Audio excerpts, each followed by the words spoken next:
तसं नाहीये आणि मला असं वाटतंय की आज तू जी अड घातलीस मला, म्हणून मला असं वाटतंय की तुला आहे ना मी कुठेतरी कळू लागलोय.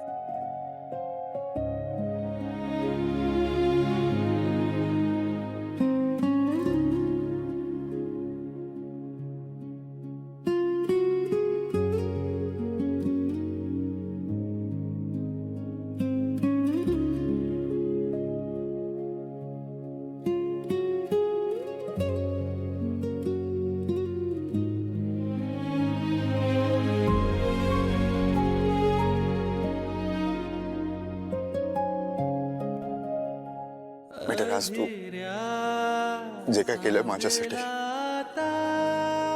त्यासाठी माझ्याकडून स्वप्न गोड पडू दे नवे,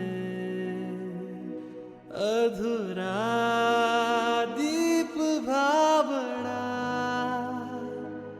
उजाळू दे साजिऱ्या ज्योतीने. प्लीज नाही म्हणू नको. अंधार सारून उजेड घराला, दुःखाला भिडून आधार सुखाचा देतील दीप ज्योती. चला फिट्टम फाट झाली. पिटम फट कसली? म्हणजे याआधी तू मला रडताना बघितलंयस, आज मी तुला रडताना बघितलं. झाली पिट्टम फाट. दगडाच्या काळजाची आहेस का तू? काय बोलला?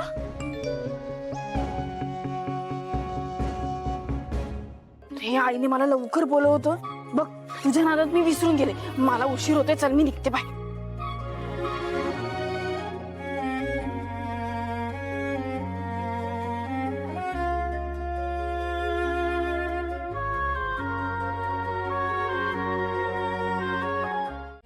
आधी मी लावणार आहे. हो हळूहळू सावकाश.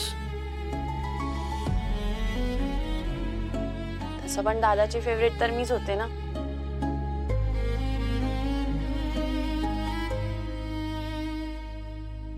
आज तू जी अड घातलीस मला, म्हणून मला असं वाटतं की तुला आहे ना मी कुठेतरी कळू लागलोय.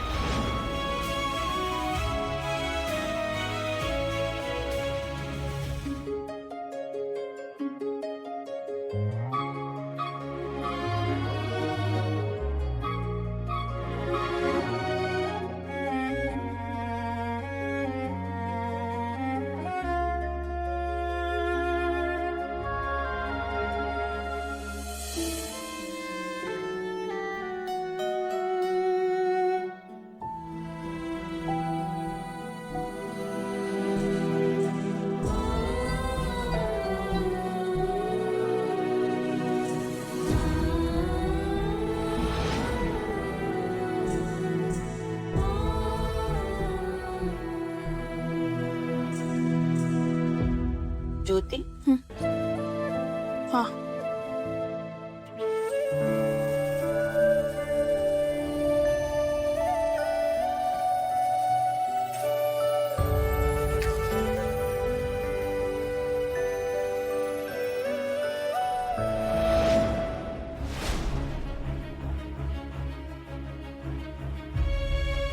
बेटा आज तू जे काय केलं माझ्यासाठी त्यासाठी माझ्याकडून आहे.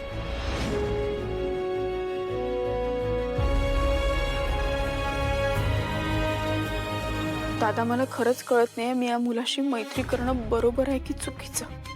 तो आहे चांगला, पण शेवटी तू या जगात नाहीस, तो त्याच्यामुळेच. मग त्याच्याशी कशी मैत्री करू?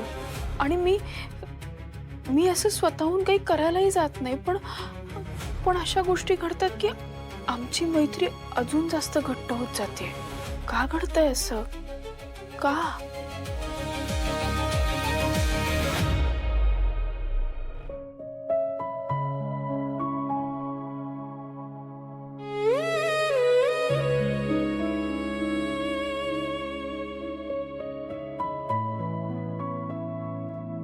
आपल्या दुकानात घडी घालायचीच पद्धत आहे. म्हणजे जेव्हापासून मी दुकानाचं काम बघतो ना, तेव्हापासून आपण घड्याच घालतोय. आणि आजपर्यंत आपण जेवढ्या साड्या पार्सल केल्यात ना, त्या अशाच पद्धतीने. आणि कोणाची कधीच कसली तक्रार नाहीये. ते काय झालं, तू नवीन आहेस ना, त्यामुळे आपल्या दुकानाची पद्धत तुला माहिती नाही. पण मी तुला एक पद्धत दाखवतो, ती बघ. दे.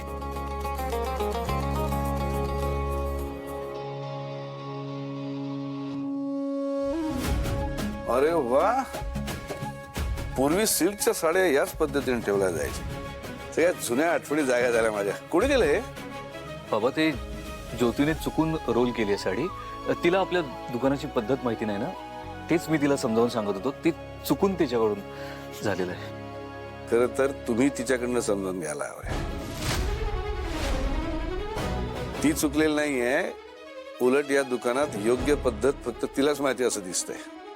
अगदी योग्य आणि पारंपरिक पद्धत आहे. स्वराज, तू तिच्याकडनं शिकून घे. हो हो. गोष्टी खूप लवकर शिकतेस तू ज्योती, आणि तुझं ऑब्झर्वेशन पण मस्त आहे. आणि म्हणूनच तुझ्यावर एक मोठी जबाबदारी टाकायची. कोणती काका? नाशिकमध्ये हातमागावर साड्या विणणारे बरेच विणकर आहेत. त्यांच्याकडनं आपल्यासाठी एक खास पैठणी तयार करून घ्यायची. अशी पैठणी की जी नाशिकमध्येच काय कुठेच मिळणार नाही. युनिक असेल. आणि यावर्षी ही जबाबदारी तुझी.